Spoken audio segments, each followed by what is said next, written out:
Why should you always keep your distance from a fuel tanker on the road? This is what the inside of a tanker looks like. Does it look different from what you imagined? Actually, the inside isn't just one big empty tank.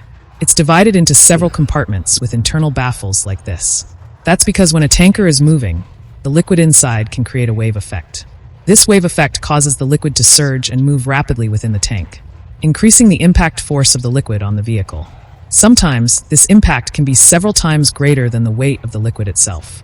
This makes the tanker more unstable, especially at high speeds, during sharp turns or sudden braking, increasing the risk of a rollover.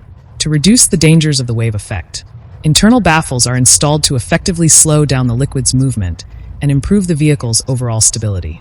Typically, the baffles inside a fuel tanker are sealed to prevent the free flow of liquid during transport.